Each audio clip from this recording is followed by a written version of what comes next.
Allah, Allah, Allah, ya Allah, Allah, Allah, Allah, ya Allah. Assalamualaikum warahmatullahi wabarakatuh. Alhamdulillahirabbil alamin wa bihi nasta'inu ala umuri dunya waddin. Wassalatu wassalamu ala sayyidina wa nabiyyina wa maulana Muhammadin wa ala alihi wa sahbihi ajmain, amma ba'du. Para jamaah santri Papi Pahit yang dirahmati Allah, alhamdulillah sampai saat ini kita masih selalu mendapatkan nikmat yang Allah berikan kepada kita. Insya Allah pada kesempatan kali ini kita akan melanjutkan pelajaran kita tentang akhlak. Pelajaran akhlak kita sekarang akan mempelajari tentang bab yang kedua. Bismillahirrahmanirrahim. Bab sunai, ini adalah bab yang kedua, menguraikan tentang dua poin nasihat atau dua faktor nasihat secara bergandengan. Wafihi, pada bab yang kedua ini, salah sunnah ma'azotan, terdapat 30 macam nasihat. Arba'atun akhbarun, 4 macam daripada 30 nasihat tersebut adalah berupa hadis-hadis Rasulullah Shallallahu Alaihi Wasallam. Wal baqi, sedangkan selebihnya asarun, merupakan perkataan para sahabat dan perkataan para tabi'in. Kemudian penyusun kitab menguraikan bahwa yang dimaksud dengan akhbar adalah hadis-hadis Rasulullah. Sedangkan yang dimaksud dengan asar adalah perkataan-perkataan daripada para sahabat dan para tabi'in radhiyallahu anhum. Faminhu, maka sebagian daripada nasihat atau peringatan-peringatan daripada bab yang kedua, aifal maqalatul ula, jelasnya maka bermula tentang makalah yang pertama, minal mundabihati, sebagian daripada peringatan-peringatan as-sunnaiyati, yang kedua yang menguraikan dua poin nasihat, ma adalah hadis Rasulullah ruwiya yang telah diriwayatkan. Anin nabi, daripada nabi kita Nabi besar Muhammad sallallahu alaihi wasallam, anahu, bahwasanya beliau qala, bersabda, khaslatani la syai'a afdalu minhuma, ada 2 macam perkara, la syai'a, yang tidak ada perkara yang lain, afdalu, lebih tinggi nilainya, minhuma, daripada keduanya. Yang pertama, al-imanu billah, adalah hati kita beriman kepada Allah.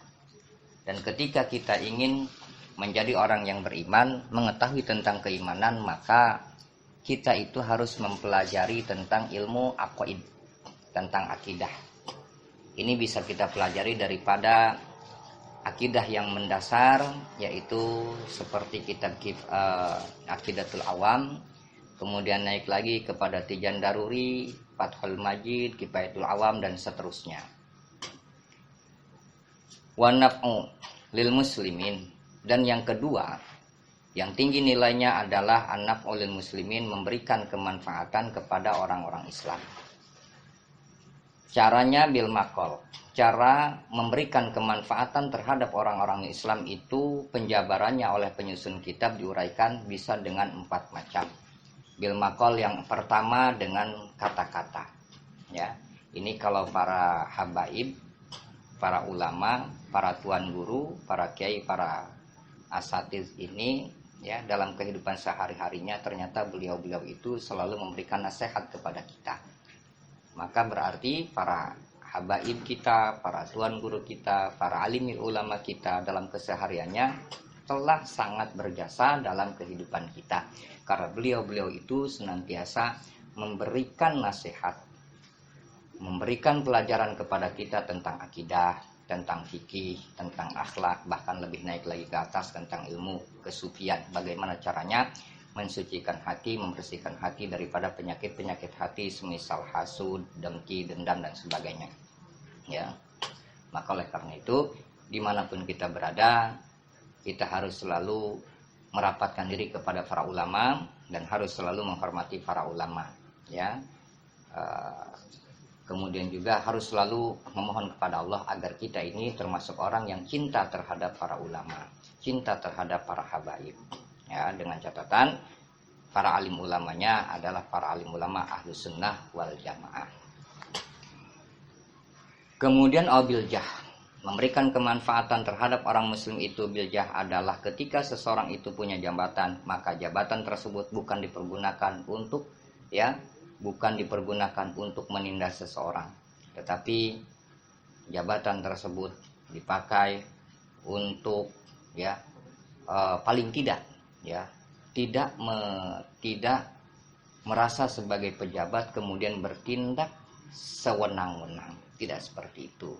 Bahkan jika sekiranya kebetulan dia diberikan jabatan RW, diberikan jabatan RT, maka seharusnya lah sebagai RW, sebagai RT untuk mengajak para warganya meramaikan majelis-majelis taklim seperti itu. Kemudian bil mal atau dengan harta seperti kita sodako atau ikut membantu kebaikan, kemudian juga menyantuni yatim dan lain sebagainya lah, berupa daripada nilai-nilai kebaikan. Kemudian bil badan atau bisa dengan tenaga. Di sini kalimatnya bil badan, memberikan kebaikan dengan badan, maksudnya minimalnya dengan tenaga. Nah, kita ini sebetulnya diperintah oleh Rasulullah dalam hadis ini satu, harus menjadi orang yang beriman. Kemudian yang kedua, kita harus mau menjadi orang yang bermanfaat terhadap orang lain, yaitu membantu terhadap orang lain. Karena ada hadis Rasulullah juga yang diriwayatkan oleh Imam Al-Bukhari dan Imam Muslim, khairun nas anfa'uhum dinas. Sebaik-baik manusia adalah mau memberikan kemanfaatan terhadap orang lain. Nah, hadis ini sebetulnya kita diperintah oleh Rasulullah kalau ingin menjadi orang yang, raihlah status orang yang baik. Kalau ingin menjadi orang yang baik menurut Rasulullah, harus mau memberikan kebaikan terhadap orang lain tanpa harus melihat apakah orang yang kita bantu telah memberikan kebaikan terhadap kita. Nah, ketika kita berbuat kebaikan itu minimalnya dengan berdoa. Ada fa'aslihu baina akhawaikum, harus melakukan islah. Di mana Imam Ibrahim Al-Bajuri memberikan mukadimahnya dalam kitab Risalah Al-Bajuri, beliau menyatakan di situ bahwa minimalnya memberikan islah, memberikan kebaikan terhadap saudara kita yang seagama, saudara kita muslim, adalah dengan doa. Dengan doa, minimalnya sekali dengan doa. Sudah, kemudian tadi kita diperintahkan berbuat baik dengan ucapan, dengan jabatan, dengan ucapan paling tidak ketika kita itu misalkan berjalan sedang melintas di ganggang, ada bapak-bapak atau siapalah yang berada di situ, paling tidak kita itu bersikap santun, bersikap ramah, seraya mengucapkan permisi. Dijawab tidak dijawab, tetap kita mengatakan permisi. Sebagai jati diri seorang muslim harus santun seperti itu. Kalaupun nanti tidak dijawab, tetap ketika kita mengatakan permisi itu sudah kata-kata yang baik, tetap kita mendapatkan pahala.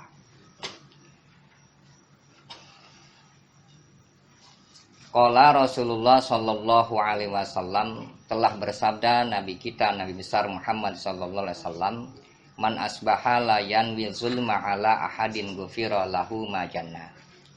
Barang siapa yang di waktu subuh layanwi, yang hatinya tidak ada niatan menzolimi, ala ahadin atas siapapun, ghufira lahu ma janna, niscaya diampunkanlah lahu baginya ma janna, dosa-dosa yang baru ia kerjakan.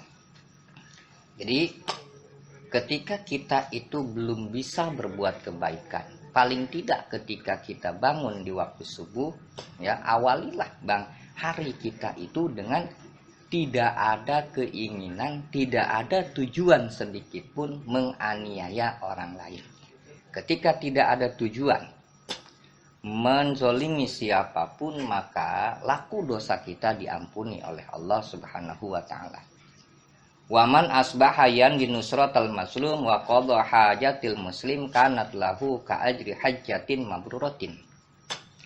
Kemudian kata Rasulullah, barang siapa yang di waktu subuh yanwi ia mempunyai keinginan nusratal mazlumi menolong orang yang teraniaya, wa qada hajatin atau mempunyai keinginan membantu mencukupi kebutuhannya orang Islam, kanat lahu ka'ajri hajatin, maka ia diberikan pahala oleh Allah seperti pahala yang Allah berikan kepada orang yang berhaji mabrur. Ya, jadi niat baik langsung dicatat oleh Allah pahalanya. Nah, ya, jadi kita ini biasakanlah untuk berusaha mempunyai keinginan berbuat baik kepada orang lain. Kalaupun kita itu tidak mampu melakukan kebaikan, paling tidak dalam hati itu bersihkan hati kita agar tidak ada keinginan menzolimi siapapun baik dengan kata-kata ataupun perilaku. Ya, kemudian raihlah martabat manusia yang baik menurut Rasulullah. Ketika kita ingin menjadi orang yang baik menurut Rasulullah, di samping kita beriman, kita berusaha menjadi orang yang hidup kita manfaat terhadap orang lain. Mudah-mudahan kita senantiasa mendapatkan hidayah, taufik dari Allah, sehingga kita menjadi manusia-manusia yang selalu berbuat kebaikan dan dapat menghindari segala macam keburukan. Billahi taufiq wal hidayah. Assalamualaikum warahmatullahi wabarakatuh.